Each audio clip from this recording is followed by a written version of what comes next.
बिहार में 2025 में विधानसभा का चुनाव होना है, उसके ठीक पहले कई राज्यों में विधानसभा का चुनाव है, लेकिन जाति गणना का जो मुद्दा है पूरे देश में छाया हुआ है। लगातार राहुल गांधी जाति गणना की बात कर रहे हैं। 24 के चुनाव में भी उन्होंने प्रमुखता से इस बात को रखा कि अगर हमारी सरकार बनेगी तो जाति गणना कराएंगे। वहीं लालू प्रसाद यादव ने भी एक पोस्ट किया, उन्होंने साफ साफ कहा कि आरएसएस और बीजेपी को कान पकड़ करके जाति गणना करने पर मजबूर कर देंगे। हमारे साथ बात करने के लिए कांग्रेस के प्रवक्ता है राजेश राठौर जी। किस तरीके से देख रहे हैं, आपके जो नेता है जाति गणना की मांग लंबे समय से कर रहे हैं, 24 में भी उन्होंने एजेंडा में रखा कि सरकार बनेगी तो हम लोग कराएंगे, लेकिन बीजेपी तो कह रहे कि लालू प्रसाद यादव जो बात अब कह रहे हैं जाकर के सिंगापुर में कराना चाहिए जाति गणना।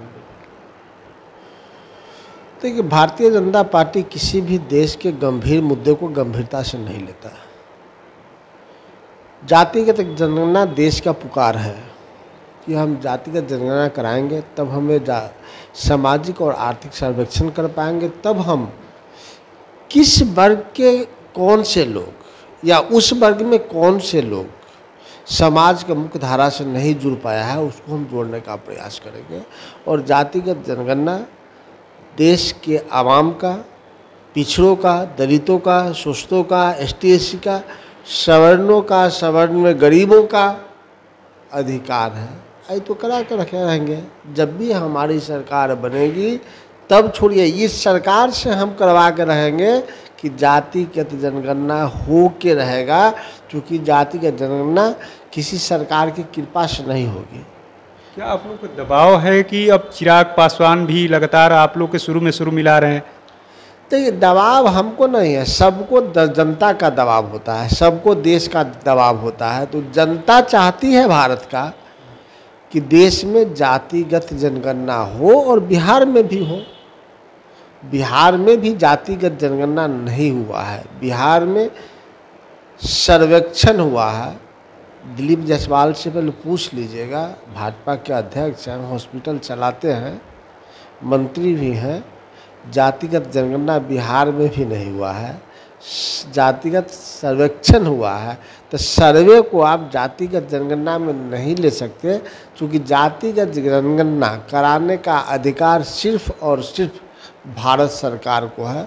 और कोई भी भारत में किसी की सरकार रहे उसको जातिगत गणना कराकर देश में सामाजिक और आर्थिक न्याय देना ही होगा। आरएसएस कह रही कि जाति गणना जो कराया जाएगा वो कराया जाए, अच्छा चीज़ है, लेकिन इसका राजनीतिक फायदे के लिए नहीं। आप लोग राजनीतिक फायदा लेना चाहते हैं इस तरीके की बात बोल करके आप लोग? अब आया ऊँट पहाड़ के नीचे, वही भाजपा, वही आरएसएस जातिगत जनगणना के खिलाफ था।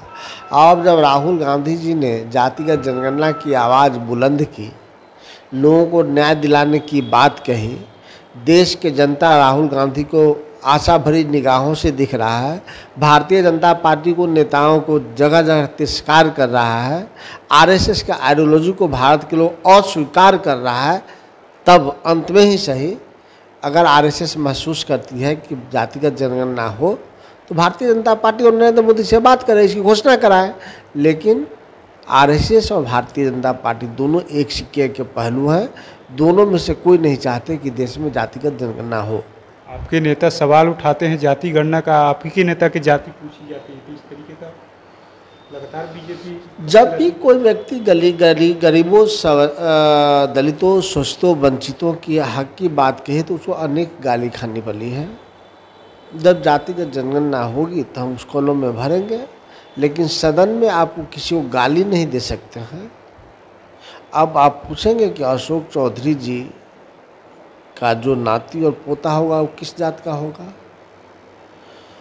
ये अधिकार हमारा नहीं है। जब सर्वेक्षण होगा तो वो तय करेगा, जो संविधान तय किया होगा वो किस जात में भरेगा। लेकिन सदन में राहुल गांधी ने जब दलित, शोषित, वंचितों और पिछड़ों की बात की तो उन्हें भारतीय जनता पार्टी के लोगों ने यह कह के गाली दिया कि आप अपनी जात बताइए। इसका हिसाब देश के गरीब, देश के दलित, देश के शोषित, देश के पिछड़ा भारतीय जनता पार्टी से जरूर लेगा।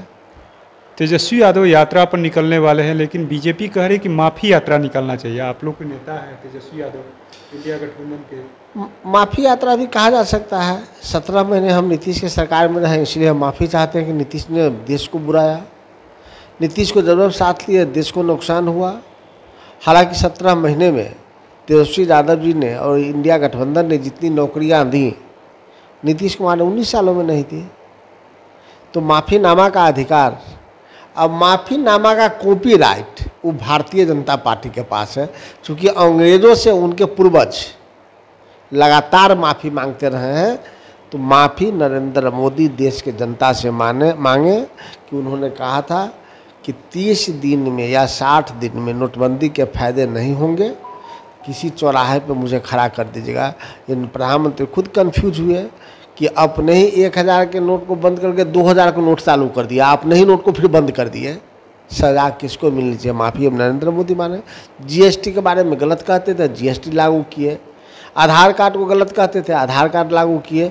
तो नरेंद्र मोदी भारतीय जनता पार्टी के लोगों को कॉपीराइट है माफ़ी मांगने का, चूँकि उनके खानदान के लोग लगातार अंग्रेज़ों से माफ़ी मांगते रहे लिखित रूप से। और भारत छोड़ो आंदोलन के वक्त वो भारत में न गांधी के साथ थे न नेहरू के साथ थे। जितने लोग देश की आज़ादी की लड़ाई लड़ी उसके मुखबरी करते थे भारतीय जनता पार्टी, और कभी जेल में पकड़ा भी गए तो माफ़ीनामा के साथ छूटते थे। ये काम कभी कांग्रेस पार्टी और गांधी का अनुयायी नहीं किया।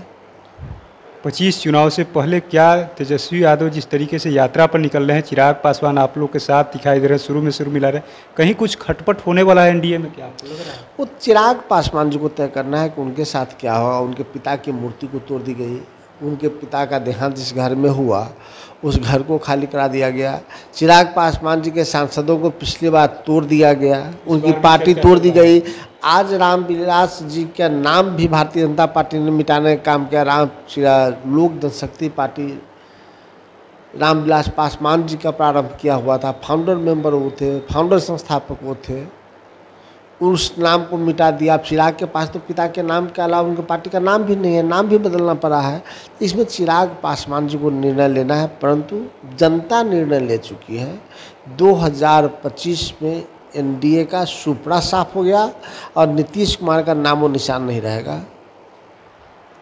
तो आपने सुना किस तरीके से कांग्रेस के प्रवक्ता है राजेश राठौर ने साफ साफ कह दिया कि बीजेपी का 2025 में सुपड़ा साफ हो जाएगा, वहीं नीतीश कुमार का नाम ही खत्म हो जाएगा। वहीं उन्होंने ये भी कहा है कि तेजस्वी यादव को क्यों माफ़ी यात्रा पर निकलना है, माफ़ीनामा का अधिकार तो है बीजेपी को, क्योंकि पूर्वज उनके जो है माफ़ी मांगते आए हैं, अंग्रेजों के समय से मांगते आए।